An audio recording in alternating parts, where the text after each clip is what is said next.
आप सभी को शरद पूर्णिमा की हार्दिक शुभकामनाएं। पूर्णिमा के शुभ अवसर पर घरों में श्री सत्यनारायण भगवान की कथा का पाठ या श्रवण किया जाता है। ऐसी मान्यता है कि पूर्णिमा का दिन श्री सत्यनारायण भगवान की कथा सुनने के लिए सबसे शुभ दिनों में से एक दिन होता है। तो आज की इस वीडियो में आप सभी भक्तगण सुनेंगे श्री सत्यनारायण भगवान की संपूर्ण कथा। तो आइए भगवान श्री लक्ष्मी नारायण जी के चरणों का ध्यान करते हुए आज अश्विन माह की पूर्णिमा के दिन बड़ी ही श्रद्धा और प्रसन्न चित्त मन से श्री सत्यनारायण भगवान की कथा को सुनते हैं। किंतु एक बात का विशेष ध्यान रखिएगा कि इस कथा को पूरा अवश्य सुनिए, क्योंकि सत्यनारायण भगवान की कथा को आधा अधूरा सुनने से हमें शुभ फल की प्राप्ति नहीं होती है। सनातन धर्म से जुड़ा शायद ही कोई ऐसा व्यक्ति होगा जिसने श्री सत्यनारायण भगवान की कथा का नाम ना सुना हो। इस कथा को सुनने का फल हजारों सालों तक किए गए यज्ञ के बराबर माना जाता है।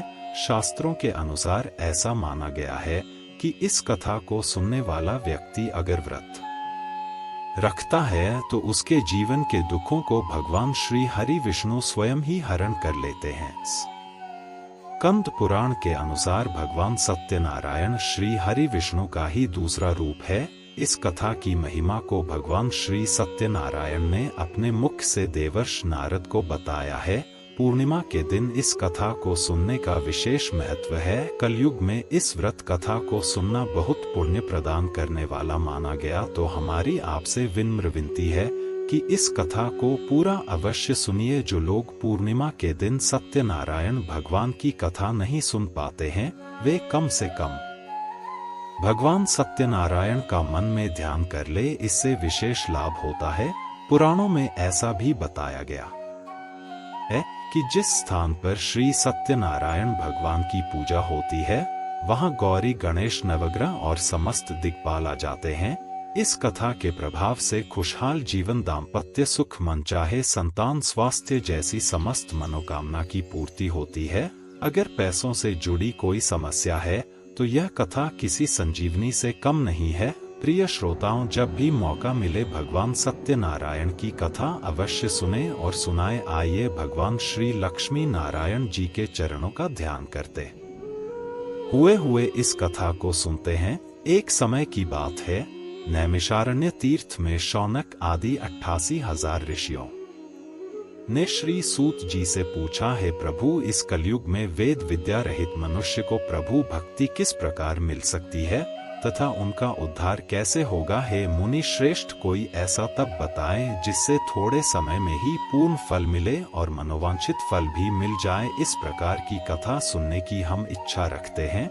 सर्व शास्त्रों के ज्ञाता श्री सूत जी बोले, हे वैष्णव में पूज्य, आप सभी ने समस्त प्राणियों के हित की बात पूछी है, इसलिए मैं एक ऐसे श्रेष्ठ व्रत को आप सभी को बताऊंगा जिसे नारद जी ने लक्ष्मी नारायण जी से पूछा था और स्वयं लक्ष्मीपति ने मुनि श्रेष्ठ नारद जी से इस कथा को कहा था। आप सब इसे ध्यान से सुनिए। एक समय की बात है, योगीराज नारद जी दूसरों की हित की इच्छा लिए अनेकों लोकों में घूमते हुए मृत्यु लोक में आप पहुँचे। यहाँ उन्होंने अनेक योनियों में जन्मे प्रायः सभी मनुष्यों को अपने कर्मों द्वारा अनेकों दुखों से पीड़ित देखा। उनका दुख देख नारद जी सोचने लगे कि कैसा यत्न किया जाए जिसके करने से निश्चित रूप से मानव के दुखों का अंत हो जाए। इसी प्रकार मनन करते हुए वह लोक में गए। वहां वह देवों के ईश नारायण की स्तुति करने लगे, जिनके हाथों में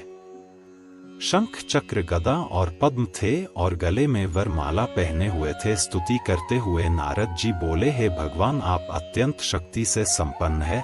मन तथा वाणी भी आपको नहीं पा सकती। आपका आदि मध्य तथा अंत नहीं है। निर्गुण स्वरूप सृष्टि के कारण भक्तों के दुख को दूर करने वाले हैं। आपको मेरा नमस्कार है। नारद जी की स्तुति सुनकर विष्णु भगवान बोले हैं, मुनि श्रेष्ठ, आपके मन में क्या बात है? आप किस काम के लिए पधारे हैं? उसे न संकोच कहिए। इस पर नारद मुनि बोले कि मृत्यु लोक में अनेक योनियों में जन्मे मनुष्य अपने कर्मों के द्वारा अनेकों दुख से दुखी हो रहे हैं। हे नाथ, आप मुझ पर दया रखते हैं तो बताइए कि वह मनुष्य थोड़े प्रयास से ही अपने दुखों से कैसे छुटकारा पा सकते हैं। तब भगवान श्री हरि बोले हैं, नारद, मनुष्यों की भलाई के लिए तुमने बहुत अच्छी बात पूछी है। जिसके करने से मनुष्य मोह से छूट जाता है, वह बात मैं तुमसे कहता हूँ, उसे ध्यान पूर्वक सुनो। स्वर्ग लोक व मृत्यु लोक दोनों में एक दुर्लभ उत्तम व्रत है जो पुण्य देने वाला है। आज प्रेम वश होकर मैं उसे तुमसे कहता हूँ। श्री सत्यनारायण भगवान का यह व्रत अच्छी तरह विधान पूर्वक करके मनुष्य तुरंत ही यहाँ सुख भोग कर मरने पर मोक्ष पाता है। श्री हरि के वचन सुनकर नारद जी बोले, हे प्रभु, उस व्रत का फल क्या है और उसका विधान क्या है? यह व्रत किसने किया था? व्रत को किस दिन करना चाहिए? सभी कुछ विस्तार से बताएं। नारद जी की बात सुनकर श्री हरि बोले, दुख और शोक को दूर करने वाला, यह सभी स्थानों पर विजय दिलाने वाला है। मानव को भक्ति और श्रद्धा के साथ शाम को श्री सत्यनारायण भगवान की पूजा धर्म प्राय होकर ब्राह्मणों व बंधुओं के साथ करनी चाहिए। भक्ति भाव से ही नैवेद्य केले का फल, घी, दूध और गेहूं का आटा सवाया ले गेहूं के स्थान पर ठीका आटा, शक्कर तथा गुड़ लेकर और सभी भक्षण योग्य पदार्थों को मिलाकर भगवान का भोग लगाएं। ब्राह्मणों सहित बंधु बांधव को भी भोजन कराएं। उसके बाद स्वयं भोजन करें। भजन कीर्तन के साथ भगवान की भक्ति में लीन हो जाएं। इस तरह से सत्यनारायण भगवान का यह व्रत करने पर मनुष्य की सारी इच्छाएं निश्चित रूप से पूरी होती है। इस कलिकाल अर्थात कलयुग में मृत्यु लोक में मोक्ष का यही एक सरल उपाय बताया गया है। इस प्रकार से श्री सत्यनारायण व्रत कथा का प्रथम अध्याय संपूर्ण हुआ। आप लोग बड़ी श्रद्धा और प्रेम से बोलिए श्री सत्यनारायण भगवान की जय। श्रोताओं, अब दूसरा अध्याय सुनिए। सूत जी बोले, हे ऋषियों, जिसने सबसे पहले इस व्रत को किया था, मैं उसका इतिहास कहता हूँ, इसे से सुनो। सुंदर काशीपुरी नगरी में एक अत्यंत निर्धन ब्राह्मण रहता था। भूख प्यास से परेशान वह धरती पर घूमता रहता था। ब्राह्मणों से प्रेम करने वाले भगवान ने एक दिन ब्राह्मण का वेश धारण कर उसके पास जाकर पूछा, हे विप्र, नित्य दुखी होकर तुम पृथ्वी पर क्यों घूमते हो? दीन ब्राह्मण बोला, मैं निर्धन ब्राह्मण हूँ, भिक्षा के लिए धरती पर घूमता रहता हूँ। हे भगवान, यदि आप इसका कोई उपाय जानते हैं तो मुझे बताइए। वृद्ध ब्राह्मण बोले कि सत्यनारायण भगवान मनोवांछित फल देने वाले हैं, इसलिए तुम उनका पूजन करो। इसे करने से मनुष्य सभी दुखों से मुक्त हो जाता है। वृद्ध ब्राह्मण बनकर आए सत्यनारायण भगवान उस निर्धन ब्राह्मण को व्रत का सारा विधान बताकर अंतर्ध्यान हो गए। ब्राह्मण मन ही मन सोचने लगा कि जिस व्रत को वृद्ध ब्राह्मण करने को कह गया है, मैं उसे अवश्य करूँगा। यह निश्चय करने के बाद उसे रात में नींद नहीं आई। वह सवेरे उठकर श्री सत्यनारायण भगवान के व्रत का निश्चय कर भिक्षा के लिए चला गया। उस दिन निर्धन ब्राह्मण को भिक्षा में बहुत धन मिला, जिससे उसने बंधु बांधव के साथ मिलकर श्री सत्यनारायण भगवान का व्रत संपन्न किया। भगवान सत्यनारायण का व्रत संपन्न करने के बाद वह निर्धन ब्राह्मण सभी दुखों से मुक्त हो गया और अनेक प्रकार की संपत्तियों से युक्त हो गया। उसी समय से यह ब्राह्मण हर माह इस व्रत को करने लगा। इस तरह से सत्यनारायण भगवान के व्रत को जो मनुष्य करेगा, वह सभी प्रकार के पापों से छूटकर मोक्ष को प्राप्त होगा। जो मनुष्य इस व्रत को करेगा, वह भी दुखों से मुक्त हो जाएगा। सूत जी बोले, इस तरह से नारद जी से नारायण जी का कहा हुआ श्री सत्यनारायण व्रत को मैंने तुमसे कहा। हे विप्रो, मैं अब और क्या कहूँ? ऋषि बोले, हे मुनिवर, संसार में उस विप्र से सुनकर और किस किस ने इस व्रत को किया, हम सब इस बात को सुनना चाहते हैं। इसके लिए हमारे मन में श्रद्धा का भाव है। सूत जी बोले, हे मुनियों, जिसने इस व्रत को किया है, वह सब सुनो। एक समय वही विप्र धन और ऐश्वर्य के अनुसार अपने बंधु बांधव के साथ इस व्रत को करने को तैयार हुआ। उसी समय एक लकड़ी बेचने वाला बूढ़ा आदमी आया और लकड़ियां बाहर रखकर अंदर ब्राह्मणों के घर में गया। प्यास से दुखी लकड़हारा उन्हें व्रत करते देख प्रणाम कर पूछने लगा कि आप यह क्या कर रहे हैं तथा इसे करने से क्या फल मिलेगा, कृपया मुझे भी बताइए। ब्राह्मण ने कहा कि हे राजन, सब मनोकामना को पूरा करने वाला यह सत्यनारायण भगवान का व्रत है। इनकी कृपा से ही मेरे घर में धन धान्य आदि की वृद्धि हुई है। विप्र से सत्यनारायण व्रत के बारे में जानकर लकड़हारा बहुत प्रसन्न हुआ। चरणामृत लेकर वह प्रसाद खाने के बाद अपने घर गया। लकड़हारे ने अपने मन में संकल्प लिया कि आज लकड़ी बेचने से जो धन मिलेगा उसी से मैं श्री सत्यनारायण भगवान का उत्तम व्रत करूंगा। मन में इस विचार को लेकर बूढ़ा आदमी सिर पर लकड़ियां रखकर उस नगर में बेचने गया जहां धनी लोग ज्यादा रहते थे। उस नगर में उसे अपनी लकड़ियों का दाम पहले से 4 गुना अधिक मिला। बूढ़ा प्रसन्नता के साथ दाम लेकर केले, शक्कर, घी, दूध, दही और गेहूं का आटा लिया और सत्यनारायण भगवान के व्रत की अन्य सामग्रियां लेकर अपने घर गया। वहां उसने अपने बंधु बांधव को बुलाकर विधि विधान से सत्यनारायण भगवान का पूजन और व्रत किया। इस व्रत के प्रभाव से वह बूढ़ा लकड़हारा धन, पुत्र आदि से युक्त होकर संसार के समस्त सुख भोग कर अंतकाल में वैकुंठ धाम चला गया। इसी प्रकार श्री सत्यनारायण व्रत कथा का दूसरा अध्याय संपूर्ण हुआ। आप लोग बड़े श्रद्धा और प्रेम से बोलिए श्री सत्यनारायण भगवान की जय। प्रिय श्रोताओं, अब श्री सत्यनारायण कथा का तीसरा अध्याय सुनिए। सूत जी बोले, हे श्रेष्ठ मुनियों, अब आगे की कथा कहता हूँ, उसे ध्यानपूर्वक सुनिए। प्राचीन काल में उल्का मुख नाम का एक बुद्धिमान राजा था। वह सत्यवक्ता और जितेंद्रिय था। प्रतिदिन देव स्थानों पर जाता और निर्धनों को धन देकर उनके कष्ट दूर करता था। उसकी पत्नी कमल के समान मुख वाली तथा सती साध्वी थी। भद्रशलाला नदी के तट पर उन दोनों ने श्री सत्यनारायण भगवान का व्रत किया। उसी समय साधु नाम का एक वैश्य आया। उसके पास व्यापार करने के लिए बहुत सा धन भी था। राजा को व्रत करते देखकर वह विनय के साथ पूछने लगा, हेरा राजन, भक्ति भाव से पूर्ण होकर आप यह क्या कर रहे हैं? मैं सुनने की इच्छा रखता हूँ, इसलिए आप मुझे बताने का कष्ट करें। राजा बोला, हे साधु, अपने बंधु बांधव के साथ पुत्र आदि की प्राप्ति के लिए एक महाशक्तिशाली श्री सत्यनारायण भगवान का व्रत और पूजन कर रहा हूँ। राजा के वचन सुन साधु आदर से बोला, हे राजन, मुझसे इस व्रत का सारा विधान कहिए, मैं अवश्य करूँगा। साधु ने इस तरह के वचन अपनी पत्नी लीलावती से कहे। एक दिन लीलावती पति के साथ आनंदित हो सांसारिक धर्म में प्रवृत्त होकर श्री सत्यनारायण भगवान की कृपा से गर्भवती हो गई। 10वें महीने में उसके गर्भ से एक सुंदर कन्या ने जन्म लिया। दिनों दिन वह ऐसे बढ़ने लगी जैसे शुक्ल पक्ष का चंद्रमा बढ़ता है।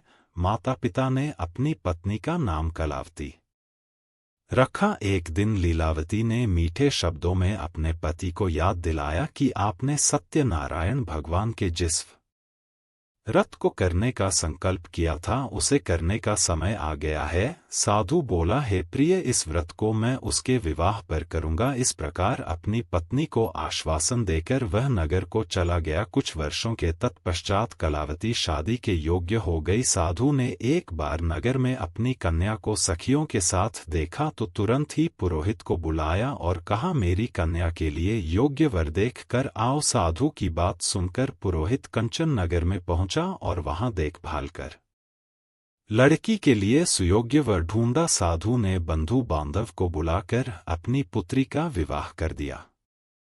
लेकिन दुर्भाग्य की बात यह थी कि साधु ने अभी भी श्री सत्यनारायण भगवान का व्रत नहीं किया। इस पर श्री सत्यनारायण भगवान क्रोधित हो गए और श्राप दिया कि साधु को अत्यधिक दुख मिले। अपने कार्य में कुशल साधु बनिया जमाई को लेकर समुद्र के पास स्थित रत्नापुर नगर में गया। वहां जाकर ससुर दामाद दोनों मिलकर चंद्रकेतु नामक राजा के नगर में व्यापार करने लगे। एक दिन भगवान श्री सत्यनारायण की माया से एक चोर राजा का धन चुराकर भाग रहा था। उसने राजा के सिपाहियों को अपना पीछा करते देख चुराया हुआ धन वहां रख दिया जहां साधु अपने जमाई के साथ ठहरा हुआ था। राजा के सिपाहियों ने साधु वैश्य के पास राजा का धन पड़ा देखा तो ससुर जमाई दोनों को बांधकर प्रसन्नता से राजा के पास ले गए और कहा, महाराज, हम दोनों चोरों को पकड़ लाए हैं, आप आगे की कार्रवाई की आज्ञा दे। राजा की आज्ञा से उन दोनों को काम में डाल दिया गया और उनका सारा धन भी उनसे छीन लिया गया। श्री सत्यनारायण भगवान के श्राप से साधु की पत्नी भी बहुत दुखी हुई। घर में जो धन रखा था उसे चोर चुरा ले गए।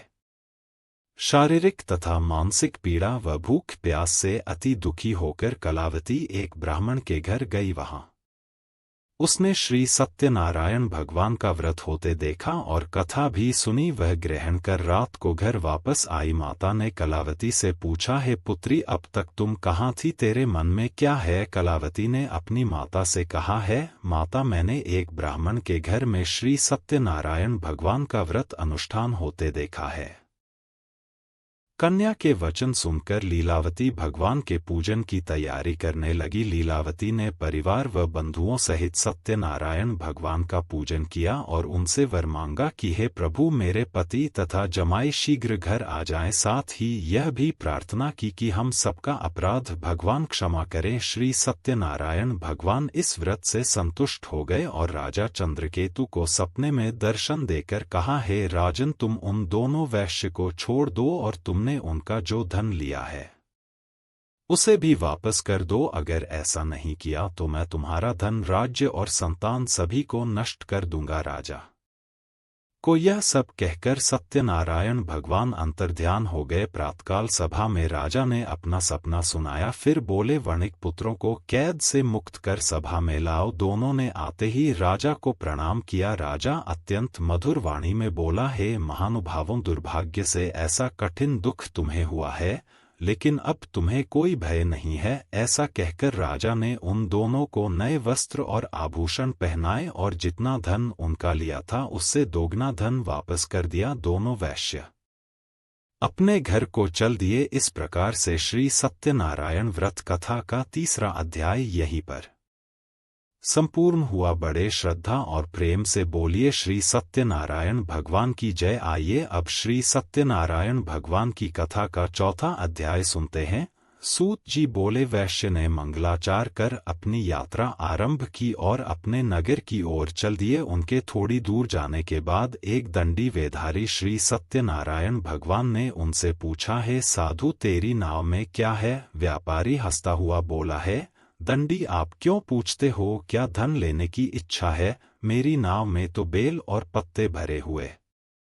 वैश्य के कठोर वचन सुनकर दंडी बने। श्री सत्यनारायण भगवान बोले, तुम्हारे वचन सत्य हो। दंडी ऐसा वचन कहकर वहां से दूर चले गए और कुछ दूर जाकर समुद्र के किनारे बैठ गए। दंडी के जाने के बाद साधु वैश्य ने नित्य क्रिया के पश्चात नाव को ऊंची उठती देखकर आश्चर्यचकित हो गए और नाव में बेल पत्ते आदि देख वह मूर्छित हो वहीं पर गिर पड़ा। मूर्छा खुलने पर वह अत्यंत शोक में डूब गया। तब उसका दामाद बोला, पिताजी, आप शोक ना मनाएं, यह दंडी का श्राप है, इसलिए हमें उनकी शरण में जाना चाहिए, तभी हमारी मनोकामना पूरी होगी। दामाद की बात सुनकर वह दंडी के पास पहुंचा और अत्यंत विनम्रता एवं भक्ति भाव से प्रणाम करके बोला, है महाराज, मैंने आपसे जो असत्य वचन कहे थे उनके लिए मुझे क्षमा कर दीजिए। ऐसा सुनकर महान शोकातरर होकर दंडी भगवान बोले, हे वणिक पुत्र, मेरी आज्ञा से बार बार तुम्हें दुख प्राप्त हुआ है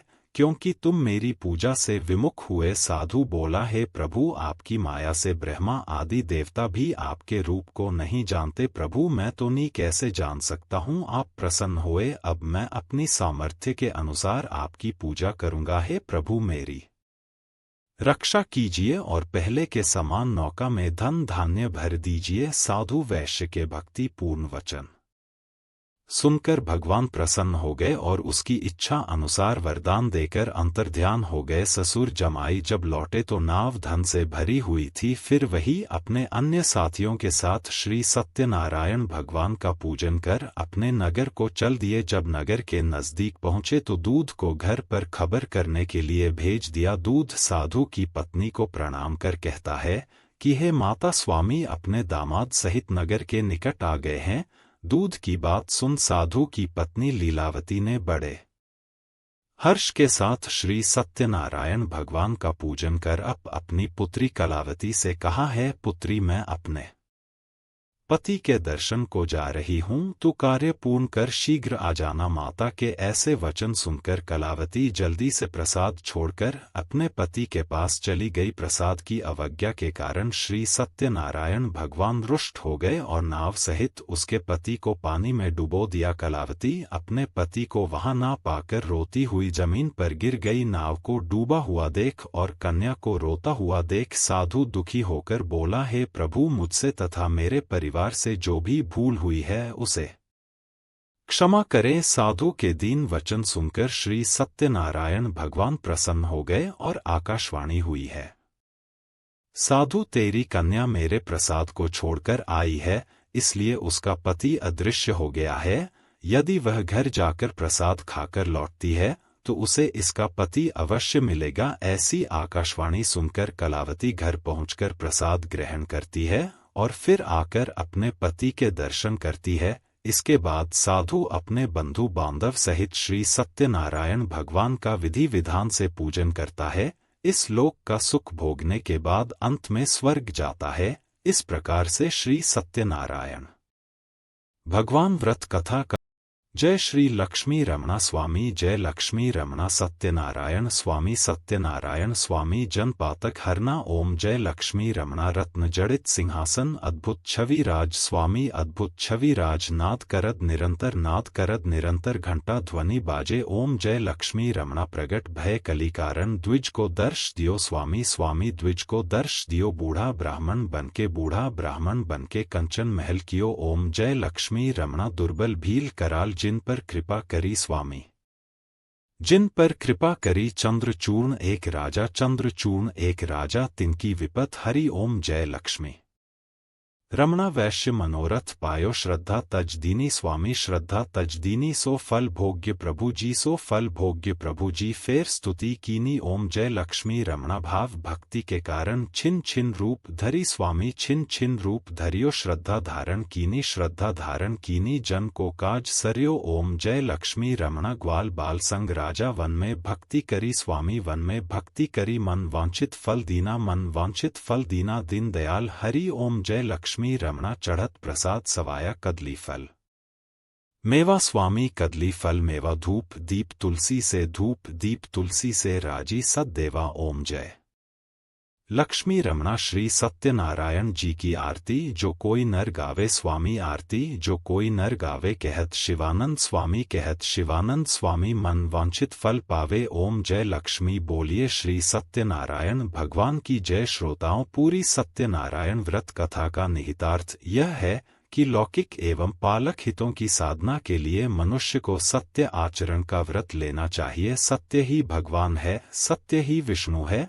लोक में सारी बुराइयों, सारे कलेश, सारे संघर्षों का मूल कारण है सत्य आचरण का अभाव। श्री सत्यनारायण व्रत कथा पुस्तिका में इस संबंध में एक श्लोक है जिसका अर्थ है कि सत्यनारायण व्रत का अनुष्ठान करके मनुष्य सभी दुखों से मुक्त हो जाता है। कलिकाल में सत्य की पूजा विशेष रूप से फलदायी है। सत्य के अनेक नाम है, यथा सत्य नारायण, सत्य देव, सनातन। सत्य रूपी विष्णु भगवान कलयुग में अनेक रूप धारण करके लोगों को मनवांछित फल देंगे। इसी प्रकार से श्री सत्यनारायण व्रत कथा संपूर्ण हुई। जय श्री सत्यनारायण भगवान। अगर वीडियो पसंद आई तो हमारे चैनल को सब्सक्राइब और डॉलर करें बहुत।